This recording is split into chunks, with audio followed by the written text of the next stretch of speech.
नमस्कार, capital TV की special story देख रहे हैं आप और मैं हूं आपके साथ रोहित कुमार। यूपी की राजनीति में घुसना और इसे समझना कोई बच्चों का खेल नहीं। कब, कहां, कैसे और क्या हो जाए कोई इसका अंदाजा तक नहीं लगा सकता। राजनेता और उनकी पार्टी किस वक्त क्या खेला कर दे कोई नहीं जानता। सभी अपने राजनीतिक लाभ के अनुरूप ही अपना कदम आगे बढ़ाते हैं, चाहे चुनावों के दौरान किसी का समर्थन करना हो या फिर किसी प्रकार की बयानबाजी। ये सारे काम तोल मोल करने के बाद ही किए जाते हैं ताकि इसका लाभ लिया जा सके।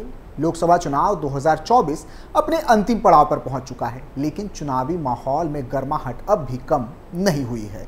कुंडा से विधायक राजा भैया ने एक बार फिर अपने बयानों से सियासी पारा बढ़ा दिया है और विपक्ष इस आग में झुलसती नजर आ रही है। क्या कुछ कहा है राजा भैया ने, चर्चा करेंगे आज की स्पेशल स्टोरी में। साथ ही बात करेंगे इनके बयानों से जुड़े सियासी मायनों की। राजा भैया ने फिर बदला पाला, बीजेपी के समर्थन में कही बड़ी बात। विपक्ष को चुभी राजा और बीजेपी का साथ, भाजपा के शीर्ष नेता से हुई मुलाकात। यूपी में लोकसभा चुनाव के अंतिम चरण से पहले प्रतापगढ़ कुंडा विधायक रघुराज प्रताप सिंह उर्फ राजा भैया का बड़ा बयान सामने आया है। देवघर पहुंचे राजा भैया ने अपने दिल की बात कह दी। उन्होंने कहा कि मोदी जी की सरकार बनने जा रही है। इस बयान के बाद सियासी गलियारों में तरह तरह की चर्चाएं शुरू हो गई हैं। हालांकि इस बार लोकसभा चुनाव में कुंडा के विधायक राजा भैया एनडीए का समर्थन कर रहे हैं या समाजवादी पार्टी गठबंधन के साथ खड़े हैं, अभी इसका कोई स्पष्ट दृश्य नजर नहीं आता। उन्होंने प्रतापगढ़ कौशाम्बी सीट पर ना तो भाजपा प्रत्याशियों का खुलकर समर्थन किया है और ना ही सपा गठबंधन के प्रत्याशियों का। उन्होंने जनता से अपने मन की आवाज सुनकर वोट करने की बात कही है। उन्होंने कहा है कि किसी का समर्थन नहीं करता हूं। दरअसल यूपी के पूर्वांचल क्षेत्र में 1 जून को 13 सीटों पर मतदान होना है। इससे पहले प्रतापगढ़ कुंडा विधायक राजा भैया देवघर पहुंचे। राजा भैया ने देवघर में बीजेपी के सांसद निशिकांत दुबे से मुलाकात की। उन्होंने मीडिया से बातचीत में कहा कि इस बार उन्होंने कोई प्रत्याशी नहीं उतारा है और ना ही किसी पार्टी को अपना समर्थन दिया है। उन्होंने बताया कि हमारे कार्यकर्ता अपने मन से मतदान कर रहे हैं। उन्होंने आगे कहा कि हम देश तो नहीं घूम रहे, पर इतना कहते हैं कि मोदी जी की सरकार बनने जा रही है। दरअसल यूपी के पूर्वांचल क्षेत्र में 1 जून को 13 सीटों पर मतदान होना है। इससे पहले प्रतापगढ़ कुंडा विधायक राजा भैया देवघर पहुंचे। राजा भैया ने देवघर में बीजेपी के सांसद निशिकांत से मुलाकात की। उन्होंने मीडिया से बातचीत में कहा कि इस बार उन्होंने कोई प्रत्याशी नहीं उतारा है और ना ही किसी पार्टी को अपना समर्थन दिया है। उन्होंने बताया कि हमारे कार्यकर्ता अपने मन से मतदान कर रहे हैं। उन्होंने आगे कहा कि हम देश तो नहीं घूम रहे, पर इतना कहते हैं कि मोदी जी सरकार बनाने जा रहे हैं। बता दें कि इस बार के चुनाव में राजा भैया कुछ अलग ही मूड में नजर आए। इनके बयान कभी भी किसी एक पक्ष के समर्थन में नजर नहीं आया। साफ शब्दों में समझे तो कुंडा विधायक ने इस दौरान संतुलन बनाए रखने में विश्वास रखा है। ऐसा इसलिए क्योंकि यूपी में लोकसभा चुनाव के 5वें चरण की वोटिंग के बीच कुंडा से विधायक और जनसत्ता पार्टी के अध्यक्ष रघुराज प्रताप सिंह उर्फ राजा भैया ने ऐसी बातें बोली थी जिसने भाजपा को सोचने पर मजबूर कर दिया था। किसी दल को समर्थन नहीं देने का ऐलान करने वाले राजा भैया ने वोट देने के बाद कहा था कि भाजपा प्रत्याशी के खिलाफ भारी नाराजगी है। उन्होंने अपने पुराने स्टैंड पर कहा कि उसमें कोई भ्रम नहीं है। हमने अपने समर्थकों को अपने विवेक से किसी को भी वोट देने की बात कही है। भाजपा प्रत्याशी के लिए राजा भैया का यह विरोध तब सामने आया था जब अनुप्रिया पटेल ने इशारों में उन पर निशाना साधा था। हालांकि इसके बाद राजा भैया ने भी अनुप्रिया पर पलटवार किया था। बता दें कौशाम्बी लोकसभा सीट से भाजपा ने विनोद सोनकर को तीसरी बार टिकट दिया है। पिछले दिनों अपने समर्थकों की बैठक के बाद राजा भैया ने किसी भी दल को समर्थन नहीं देने की बात कही थी। इसे भाजपा के लिए झटका माना गया था। इसी के बाद राजा भैया ने सपा प्रत्याशी के पिता इंद्रजीत सरोज से पुराना विवाद भी निपटाने की पहल करते हुए केस वापस लेने का ऐलान कर दिया था। इसे राजा भैया की ओर से सपा को समर्थन के रूप में देखा जा रहा था। इसी के बाद यहां भाजपा प्रत्याशी के लिए चुनाव प्रचार करने पहुंची केंद्रीय मंत्री और अपना दल की अध्यक्ष अनुप्रिया पटेल ने बिना राजा भैया का नाम लिए उन पर कई हमले किए। अनुप्रिया ने कहा कि लोकतंत्र में राजा रानी की पेट से पैदा नहीं होता, अब राजा ईवीएम की बटन से पैदा होता है। स्वयं घोषित राजाओं को लगता है कि कुंडा उनकी जाकीर है। उनके भ्रम को तोड़ने का अब आपके पास बहुत बड़ा सुनहरा अवसर है।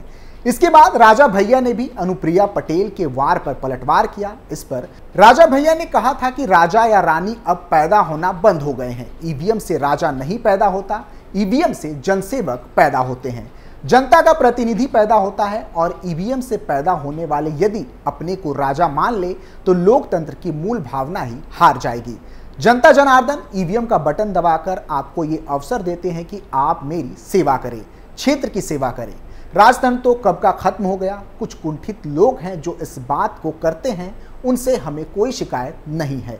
बता दें कि चुनावों के दौरान राजा भैया की मुलाकात गृह मंत्री से भी हुई, लेकिन दोनों के बीच गठबंधन जैसी कोई भी बात निकलकर सामने नहीं आई। जनसत्ता दल लोकतांत्रिक के अध्यक्ष और कुंडा से विधायक रघुराज प्रताप सिंह उर्फ राजा भैया ने ऐलान किया था कि वह लोकसभा चुनाव में किसी भी दल को समर्थन नहीं देंगे और इस ऐलान से ठीक पहले राजा भैया ने केंद्रीय गृह मंत्री और बीजेपी नेता अमित शाह से मुलाकात भी की थी। मुलाकात के ठीक बाद इस तरह के बयान ने सभी को परेशान कर दिया था। किसी भी दल को समर्थन नहीं करने को लेकर राजा भैया ने कहा था कि ना हम चुनाव लड़ रहे हैं, ना किसी के समर्थन में है। ये इसलिए कि 2019 के लोकसभा चुनाव को हमने लड़ा था, हमारे प्रत्याशी कुंडा और बाबागंज से जीते भी थे, लेकिन लोकसभा जीत नहीं पाए। उन्होंने कहा ये गठबंधन का दौर है, हमारा किसी से गठबंधन नहीं हुआ, इसलिए हमारे लोगों ने मिलकर ये निर्णय लिया है कि हम किसी का ना विरोध करेंगे और ना ही समर्थन। जिसका जिसे वोट देने का मन हो वो उसे वोट दे। अमित शाह से हुई मुलाकात को लेकर बात करते हुए राजा भैया ने कहा था कि वह ये नहीं बताना चाहते कि दोनों नेताओं के बीच क्या बात हुई। उन्होंने कहा कि अमित शाह से मुलाकात हुई, लेकिन यहाँ के नामांकन के बाद हुई। अमित शाह से मुलाकात बड़ी यादगार रही, बहुत बातें हुई, लेकिन कमरे के अंदर की बात मैं सार्वजनिक नहीं करना चाहता। इस मुलाकात के बाद ही लगने लगा कि राजा भैया बीजेपी को समर्थन देने वाले हैं। राजा भैया ने किया सपा का समर्थन। कुंडा विधायक पर आरोप लग रहे हैं कि वह बैकडोर से समाजवादी पार्टी को समर्थन दे रहे हैं। इसको लेकर भी राजा भैया का बयान सामने आया था। उन्होंने कहा, मेरा ऐसा नेचर नहीं है कि मैं अपनी बात से पीछे हट जाऊं। यदि मुझे किसी का समर्थन करना होगा मैं खुलकर करूंगा, लेकिन मैंने किसी के पक्ष में ना जाकर सबको अपने विवेक के आधार पर निर्णय लेने को कहा है। मेरे कई नेता सपा के मंच पर हैं तो कई लोग बीजेपी के साथ घूम रहे हैं। वह स्वतंत्र हैं, लेकिन पार्टी किसी के साथ नहीं है। चुनाव में किसी दल संघ गठबंधन को लेकर भी कुंडा विधायक ने अपनी बात रखी थी। उन्होंने कहा, जब हमारा किसी से गठबंधन होगा तो गठबंधन धर्म का पालन किया जाएगा, बिना किसी शर्त के बीजेपी का सहयोग किया जाएगा। लेकिन अब वो क्या सोचते हैं या क्या चाहते हैं ये बीजेपी जाने, लेकिन इस चुनाव में हमने अपने को अलग कर लिया है। उन्होंने आगे कहा कि जो हमारे समर्थक हैं उन्हें हमने फ्री कर दिया है। कौशाम्बी और प्रतापगढ़ का एक बहुत बड़ा वोट बैंक फ्री हो चुका है। अब प्रत्याशियों पर निर्भर करता है कि वो जाएं और उन्हें अपने साथ जोड़ें।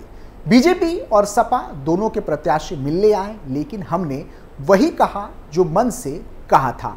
अब आप जनता के बीच जाइए, हमारा भी वोट है, लेकिन अब तक मेरा वोट किसी ने नहीं मांगा। इतना ही नहीं, राजा भैया ने आगे कहा कि आज प्रदेश में कई दल हैं जो गठबंधन के दम पर हैं, लेकिन जनसत्ता दल बिना किसी गठबंधन के कांग्रेस और बहुजन समाजवादी पार्टी से बड़ा है। हमारे 2 विधायक हैं और 1 एमएलसी बिना किसी के मदद के जीतते आए हैं। बीजेपी एमएलसी का चुनाव पूरे राज्य में जीती, लेकिन प्रतापगढ़ में हमारे दल ने जीत हासिल की। दल नया है, छोटा है, लेकिन यूपी के विधानमंडल में कांग्रेस और बसपा से बड़ा है। कुल मिलाकर राजा भैया की मौजूदा राजनीति को समझने का प्रयास करें तो साफ तौर पर प्रतीत होता है कि राजा भैया किसी से बैर नहीं रखना चाहते और एक संतुलन बनाते हुए अपनी इस छोटी सी राजनीतिक पार्टी को बड़े मंच पर लाना चाहते हैं। फिलहाल के लिए इतना ही। आप देखते रहिए कैपिटल टीवी उत्तर प्रदेश।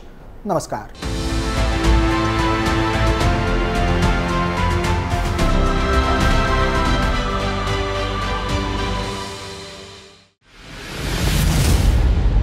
मैं राजनीति करता नहीं, पर राजनीति को बहुत गहरे तक समझता हूं। मैं लोगों के बीच रहता हूं, लोगों के मन को अच्छे से जानता हूं।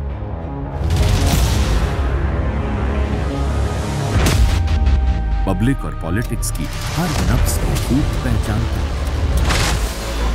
संघर्ष की सियासत से सत्ता के सिंहासन तक मैं हर खबर से खरा सच निकालता हूं।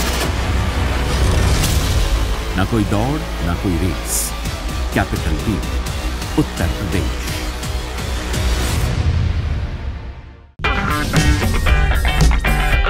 अगर आपको हमारा वीडियो पसंद आया हो तो इसे लाइक करें, हमारे चैनल को सब्सक्राइब करें और हाँ, बेल आइकन दबाना ना भूलें ताकि आप तक हमारे वीडियो की नोटिफिकेशन पहुंचती रहे। आप अपना सुझाव हमें कमेंट बॉक्स में दे सकते हैं। हमारे साथ जुड़ने के लिए शुक्रिया।